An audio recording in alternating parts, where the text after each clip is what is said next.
Just a note about the Constitution. The word Constitution can be used in many different contexts. In one context, the Constitution is just the body of laws that an institution is founded by. And we can speak about the word constitutional generically. On the other hand, it also refers to a specific document, a specific circumstance. The degree, there's no law, there's no universal law that their country has to have a written constitution.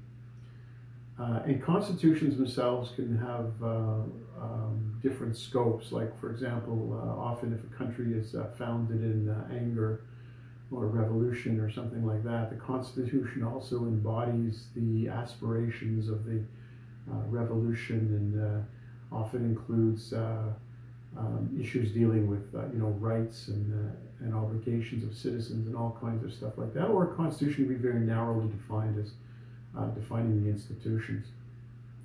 So don't get confused by the word constitution. And also the other thing about the American system is that the word constitution often appears as a way in which one party or the other often describes those people who are bad. They're bad actors. So and so doesn't follow the Constitution, or he acts unconstitutionally. These are expressions you hear all the time. You'd often have heard that where people have accused one politician or the other of acting unconstitutionally. It's often weaponized, and it's weaponized in a way in which Constitution substitutes for the word being proper and following the rules. Now, some people will say, if you listen to those arguments in detail, you may say, well, the argument is traced back to a specific case where this specific person did something that was unconstitutional. It almost is absurd to even think of that politically as a statement, because if it was unconstitutional, it would be found so, and the courts would say it's so, and it's not an issue. The other thing is, successful presidents have had Supreme Court rulings against them and found some of their actions to have been unconstitutional. So it should not be seen as a pejorative sentence. And so the word constitution is thrown around quite inappropriately often. And it's really a substitute for something else. And often when you hear the word constitution in political debates and political discussion, just substitute the word constitution for doing things properly and according to rules. If you substituted that with the word constitution, it would probably suffice. But there's something else about constitution that has to be referred to here, and that is it actually reflects the nature of the system.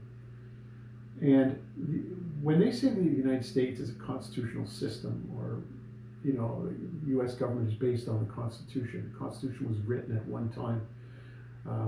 It was actually promulgated in 1789, but it comes out of the American Revolution.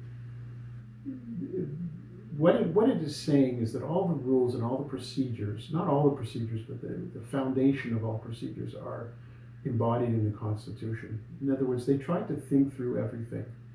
And they also established all the rights, their aspirational rights. And then, of course, the first set of amendments to the Constitution is often referred to as the Bill of Rights. In this sense, the Constitution is very different from many other countries. So in the case of Britain, there really is no written Constitution. But essentially what happens in Britain is that if Parliament is supreme. So at the end of the day, no matter what happens, Parliament is supreme. Should the Supreme Court in Britain make a ruling against the government on what appears to be a constitutional matter, they're not really ruling on the Constitution. What they're actually ruling on is they're ruling on the government's behavior within the context of a specific legal framework. And it's often referred to as a matter of constitution. For example, if they were to prorogue Parliament, we saw an episode recently in Britain over Brexit. with the proroguing of Parliament, and the Supreme Court got involved. And what they were really doing is just interpreting law that Parliament itself had. They didn't exclude the possibility that Parliament couldn't turn around the next day if it had confidence of, if the government had confidence of Parliament and could pass the legislation. They could do anything they wanted to, and that's the bottom line. The bottom line is, no matter how society evolves, no matter how the mechanics of the world and the economy and everything changes over time, at the end of the day, Parliament can pass the legislation making the necessary changes. So that's not true about the American system. The American system is actually constrained by the Constitution. And if you follow the amendment formula, yes, you can change the Constitution, but you know that is fraught with issues. But just because the majority of congressmen and the majority of senators and the president all agree doesn't mean that they can do anything they want.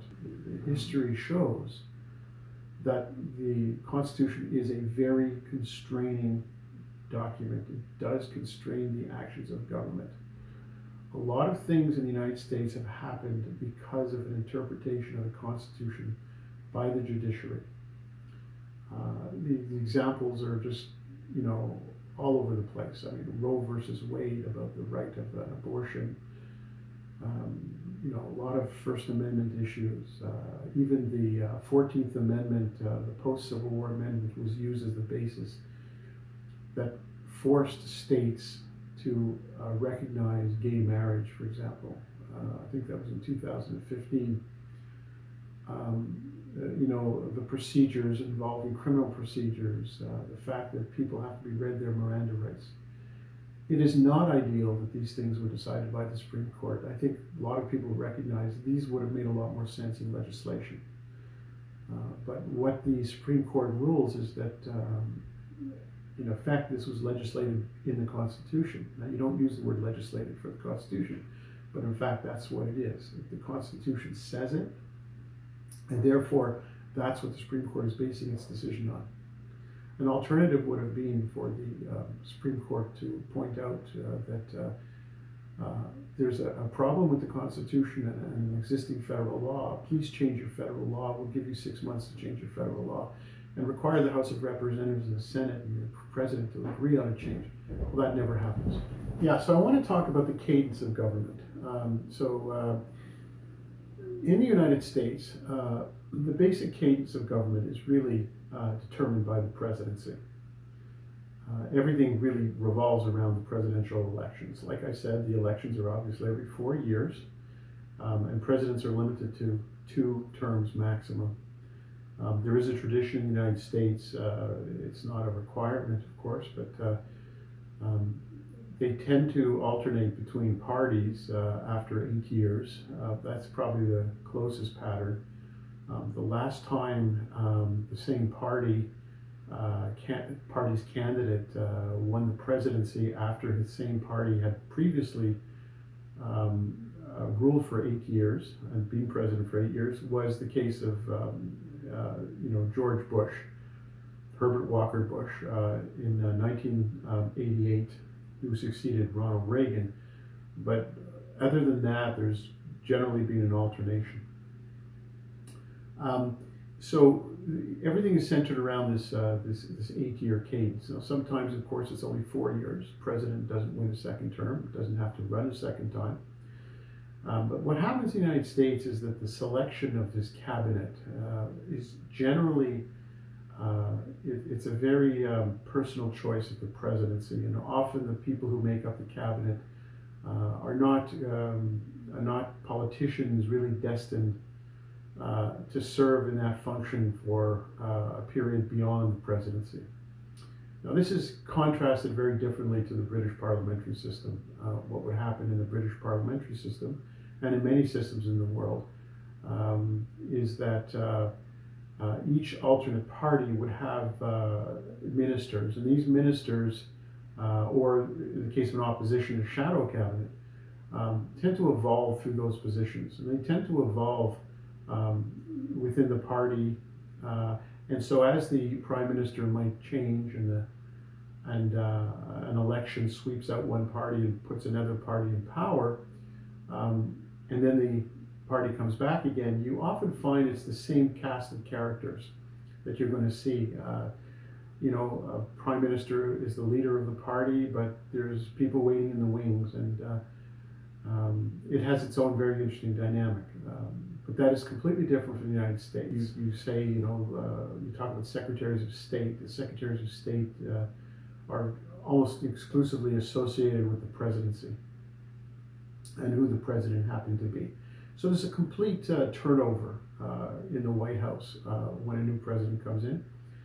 And all these positions are filled by people of his choice. And then when he leaves the presidency, all these people leave.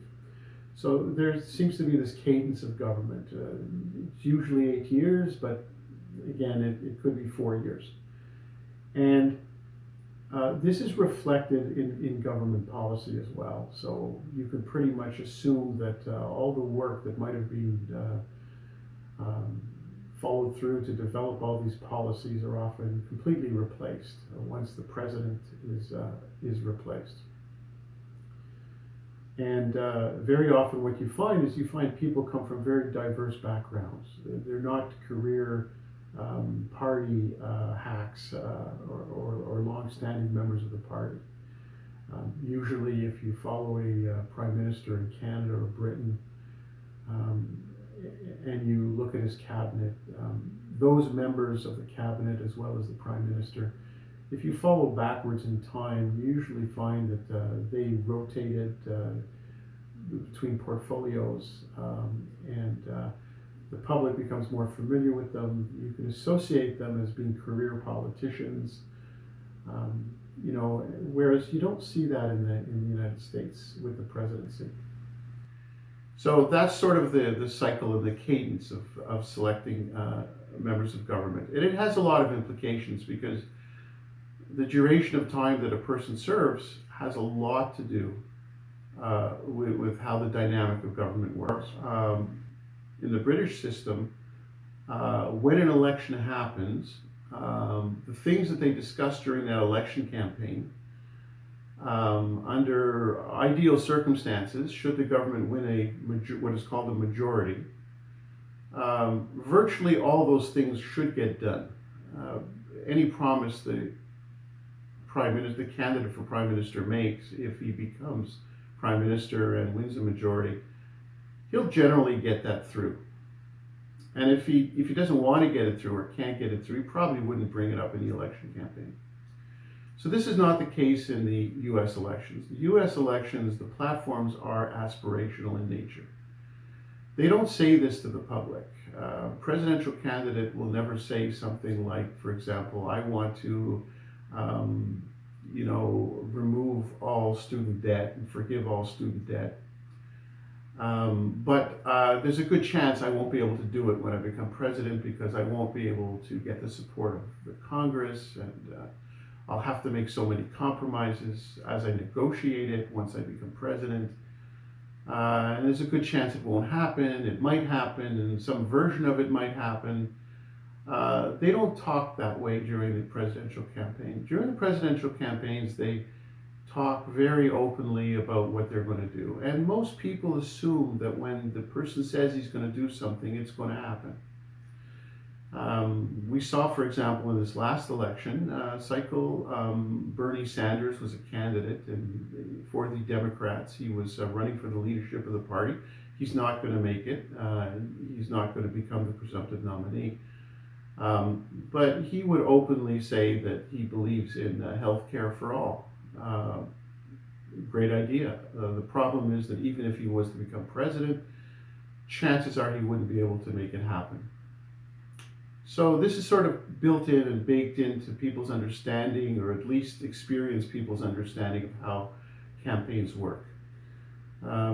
So what really is going to happen is that the candidate will, in his platform, describe all the things he wants to do.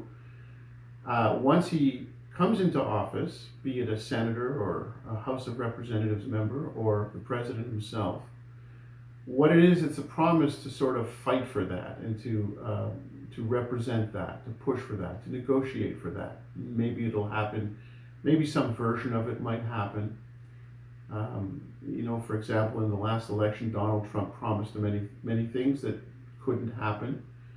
A major part of his campaign was to repeal and replace Obamacare, so change the federal government's way it manages healthcare, providing healthcare and support for healthcare.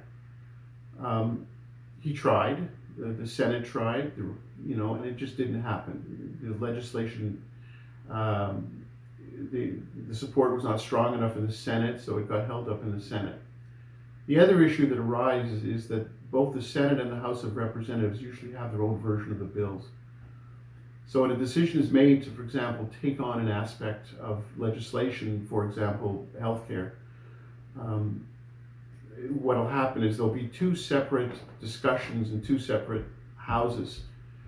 They'll have their own committees, they'll meet, the committees will discuss, they'll suggest their own legislation.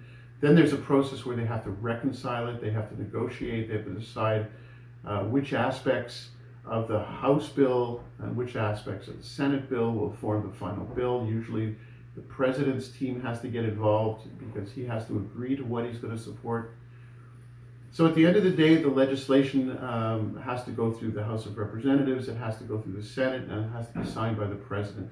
There's one more dynamic, doesn't happen very often, but the president's rejection of legislation can be overridden as well. That's in the Constitution. A two-thirds majority, what's called a supermajority, can override the president. So even if the president doesn't want to sign it, it becomes law anyways.